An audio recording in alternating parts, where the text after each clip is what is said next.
Terima kasih atas kesempatan yang diberikan kepada saya. Perkenalkan, nama saya Febiola Kartika Wurung.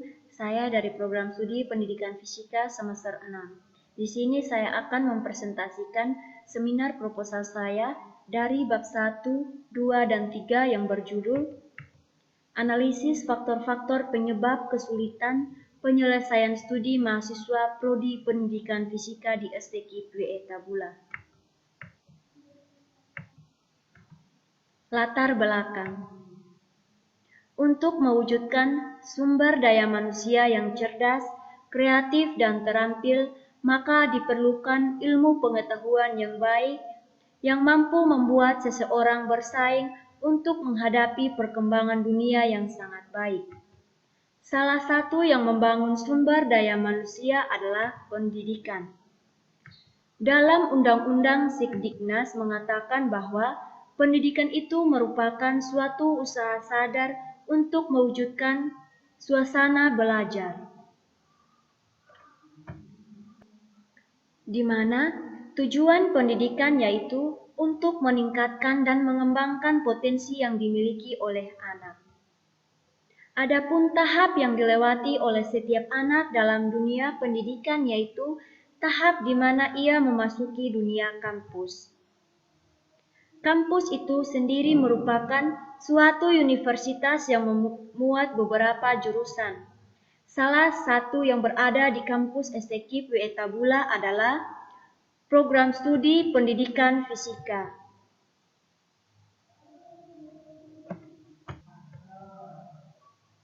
Dalam prodi Pendidikan Fisika, ada beberapa masalah yang ditemukan yaitu banyak mahasiswa yang terlambat menyelesaikan kuliah dari waktu yang telah ditentukan.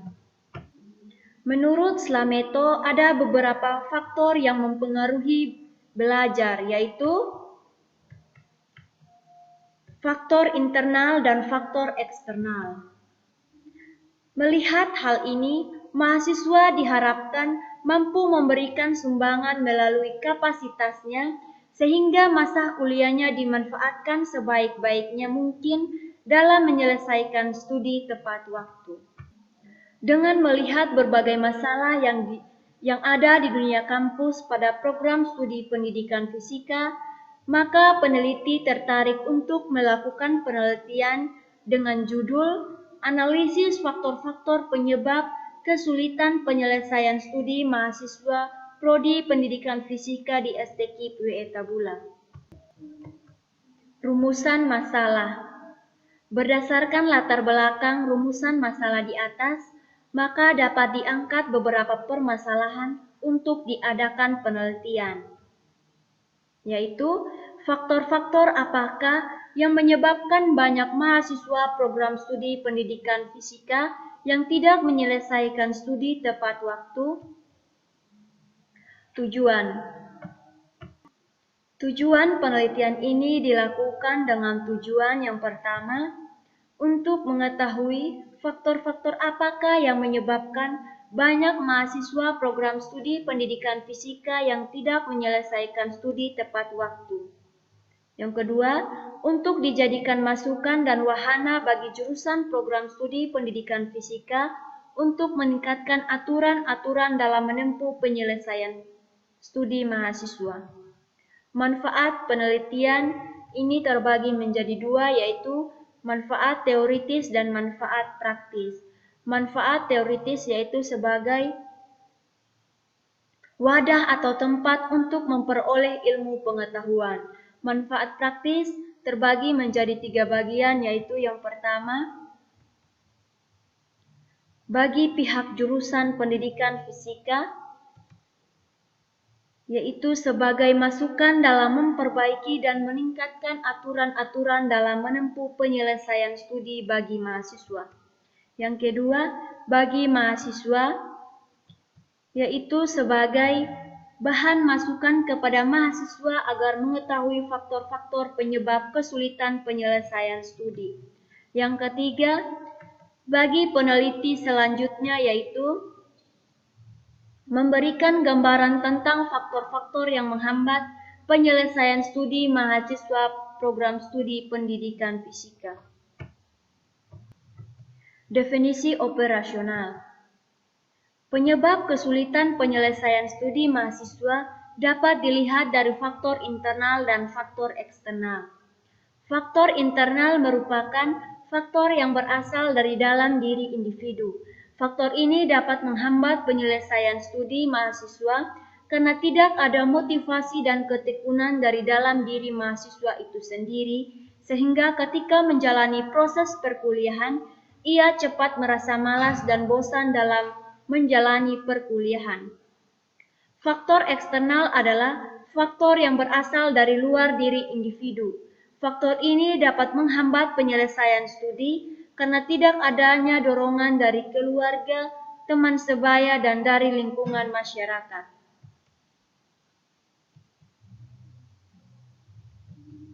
Kajian teori.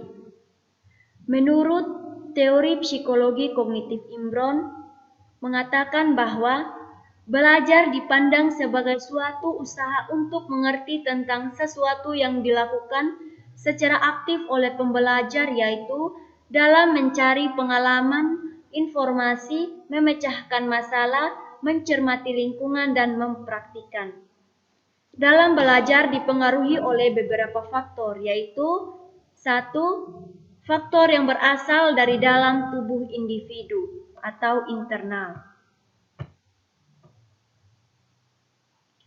yang terdiri dari kondisi rohani dan kondisi jasmani yang meliputi 1. Kesehatan, yaitu kondisi rohani dan jasmani sangat berpengaruh besar terhadap kegiatan belajar. Apabila siswa dalam keadaan sakit, maka dapat menurunkan dana cipta atau kognitif. 2. Intelijensi dan bakat.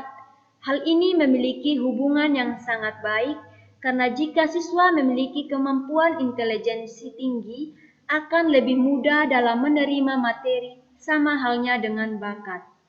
Yang ketiga, minat dan motivasi. Siswa yang memiliki minat yang tinggi juga berpengaruh terhadap kualitas belajar. Jika siswa belajar dengan motivasi dan semangat yang tinggi, maka akan memperoleh hasil yang diinginkan. 4. Sikap siswa. Hal ini sangat berpengaruh dalam proses belajar, yaitu dilihat dari sifat positif maupun negatif. Sikap positif merupakan tahap yang baik dalam belajar.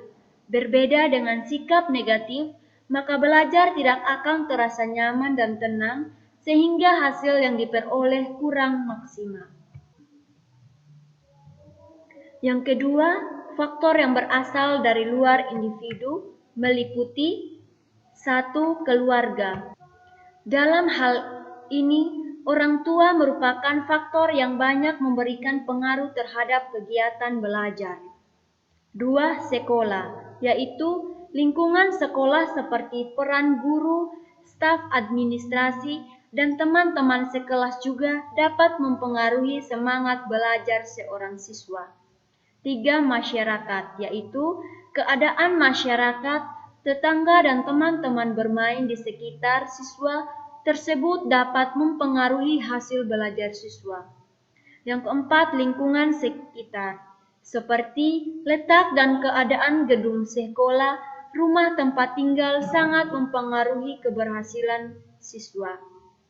5. Pendekatan belajar meliputi keadaan jasmani, keadaan sosial emosional, faktor pendekatan belajar, memahami pelajaran harus tepat waktu, membagi pekerjaan sewaktu belajar, adakan kontrol, pupuk sikap optimis, menggunakan waktu dengan baik, cara mempelajari buku, dan mempertinggi kecepatan membaca. Kerangka berpikir. Untuk meningkatkan sumber daya manusia ditempuh melalui proses pendidikan, di mana terdapat di dalam Undang-Undang Sikdiknas. Berdasarkan undang-undang ini, untuk meningkatkan sumber daya manusia, salah satunya itu melalui kegiatan kampus. Dalam kegiatan kampus ini, terdapat beberapa permasalahan. Salah satunya yaitu kesulitan mahasiswa dalam menyelesaikan studi tepat waktu disebabkan oleh beberapa faktor, yaitu faktor internal dan faktor eksternal. Tinjauan pustaka. Penelitian ini sudah dilakukan oleh Nur Ilmi Sakina pada tahun 2017 yang berjudul Identifikasi Kesulitan Penyelesaian Studi Mahasiswa Jurusan Pendidikan Fisika tahun 2004 sampai 2008 Fakultas Tarbiyah dan Keguruan UIN Alauddin Makassar. Penelitian ini dilakukan oleh Rasima pada tahun 2017 yang berjudul Identifikasi Kesulitan Penyelesaian Studi pada Mahasiswa Jurusan Pendidikan Fisika tahun 2009 sampai 2012. Hipotesis penelitian, yaitu faktor-faktor apakah yang menyebabkan banyak mahasiswa pendidikan fisika tidak menyelesaikan studi tepat waktu. Tempat dan waktu penelitian. Tempat dilakukan penelitian yaitu di Sekolah Tinggi Keguruan dan Ilmu Pendidikan WE Tabulang. Waktu penelitian ini dilakukan pada bulan September sampai selesai. Jenis penelitian ini adalah penelitian kualitatif, yaitu metode penelitian yang digunakan untuk meneliti pada kondisi objek yang alamiah. Populasi dan sampel, di mana subjek pada penelitian ini dilakukan untuk memperoleh data tersebut dengan cara melakukan pembagian angket, observasi, wawancara kepada mahasiswa program studi pendidikan fisika. Instrumen penelitian, yaitu dilakukan oleh peneliti itu sendiri dengan cara 1. Memperoleh sumber data, 2. Pengumpulan data, 3. Menilai kualitas data, 4. Analisis data, 5. Menafsirkan data, 6. Membuat kesimpulan. Teknik pengumpulan data terdiri dari 4 bagian. Yang pertama angket, yang kedua observasi, yang ketiga wawancara, yang keempat dokumentasi. Analisis data meliputi 1. Pengodean terbuka, 2. Pengodean berporos, 3. Pengodean selektif. Daftar pustaka. Sekian dan terima kasih.